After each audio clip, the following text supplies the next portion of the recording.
El Departamento de Defensa, que ahora tiene dos nombres, también es el Departamento de Guerra y ya cambió la cuenta en redes sociales, publicó un mensaje ayer asegurando que dos aviones militares de Venezuela sobrevolaron una de sus embarcaciones en aguas internacionales. No da muchos detalles sobre el incidente, pero el presidente Trump esta tarde dijo que no había sido un sobrevuelo, sino que habían volado cerca. No están claros los detalles en medio de una semana de mucha tensión. Para eso nos acompaña ahora Samuel Rivera, es experto y es además analista en temas marítimos y relaciones internacionales. Samuel, gracias por estar nuevamente en Directo USA. Primero, termina la semana, Estados Unidos hundió una lancha rápida que dice pertenecía al Tren de Aragua y transportaba drogas y personas, hablan de 11 muertos, y luego se da este anuncio del sobrevuelo de dos aeronaves venezolanas. ¿Cómo lees esta semana y las tensiones que se están dando en el sur del Caribe? Juan Carlos, muchas gracias por la invitación nuevamente. Es un placer para mí estar aquí con ustedes. Creo que la situación que se ha venido presentando en el Caribe Oriental responde a un aumento de las acciones de los Estados Unidos en contra del narcotráfico y particularmente una presión hacia algunos de los intereses que Venezuela ha venido manifestando y ha tenido la forma como ha actuado el gobierno venezolano en general en la región. Particularmente los dos eventos que tú describes en tu presentación son muy interesantes, toda vez que hacer uso de la fuerza en una operación contra el narcotráfico en el mar no ha sido precisamente lo habitual por parte de Estados Unidos o de los gobiernos que combaten el narcotráfico en la región. Simplemente se han utilizado manifestaciones de fuerza para detener los motores, pero nunca contra las personas. Surge ahí hay algunos elementos curiosos porque normalmente estas lanchas rápidas que transportan droga no llevan una gran cantidad de pasajeros. 11 personas a bordo de un buque, de una lancha de este estilo, no es particularmente lo habitual, no es lo habitual. Y por lo tanto es curioso el hecho de que se presente como una lancha de narcotráfico. Pero también es interesante el uso de la fuerza en aguas internacionales.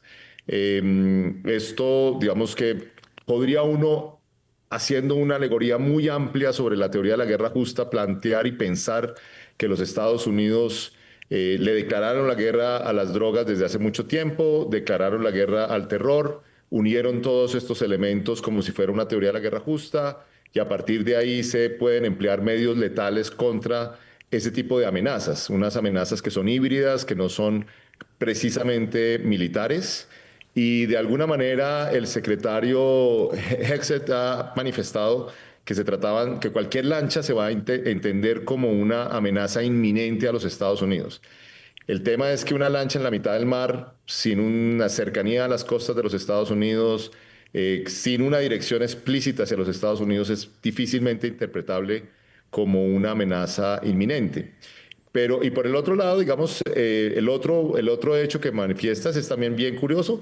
Es frecuente en el Mar del Sur de China que haya ese tipo de escaramuzas entre fuerzas militares norteamericanas y chinas. Se han presentado con aviones, se han presentado con barcos, con buques de guerra, con buques de guardacostas. Pero esta es la primera vez, digamos, que se puede presentar en la región bajo la mirada que se está presentando.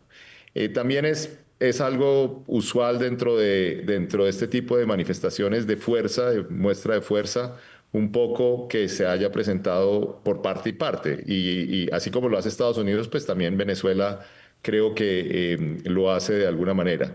Es paradójico que lo haga con aviones F-16 que le dio el gobierno de los Estados Unidos hace más o menos 30 años y pues no es una amenaza creíble contra las fuerzas militares de los Estados Unidos, creería yo.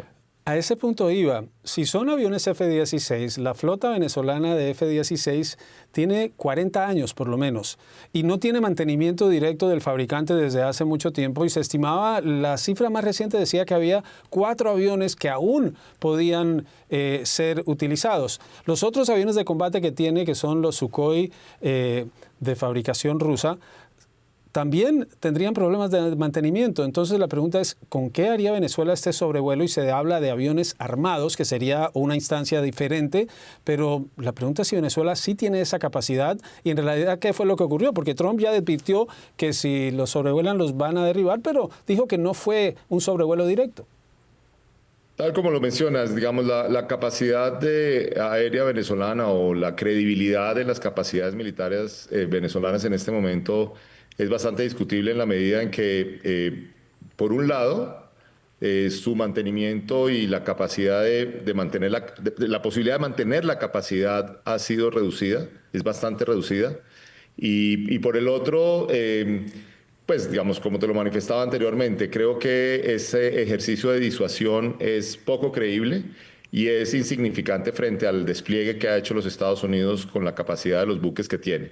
Resulta interesante lo que pasó hoy en la orden de mover 10 F-35 hacia Puerto Rico para que contribuyan a ese esfuerzo de vigilancia y de medidas contra el narcotráfico en la región. Creo que eso de alguna manera podría insinuar que si bien no es una amenaza creíble, sí no se lo toman poco serio, se lo toman muy en serio los Estados Unidos frente a cualquier tipo de situación que se pudiese presentar, creería yo. Y tal vez sorprende que se usen aviones del tipo F-35, que son los aviones de combate de más reciente generación, que tienen un rango de unas 600 millas náuticas para vigilar el narcotráfico sobre el mar, cuando estas embarcaciones son minúsculas y poderlas detectar desde una plataforma que vuela tan alto va a ser muy difícil. Acá parece que va a haber muchas señales para los medios y para los titulares, más que para efectos prácticos de operativos que adelantan las guardias costeras y embarcaciones de menor tamaño.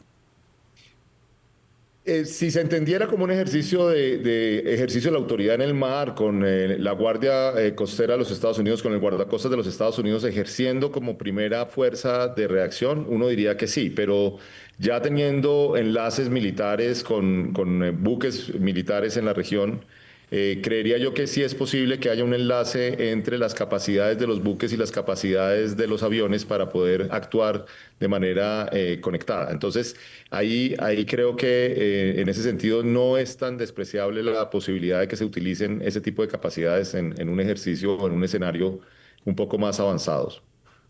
Samuel Rivera es analista y es experto en asuntos marítimos y relaciones internacionales. Muchas gracias, Samuel, por estar en Directo USA. Muchas gracias, Juan.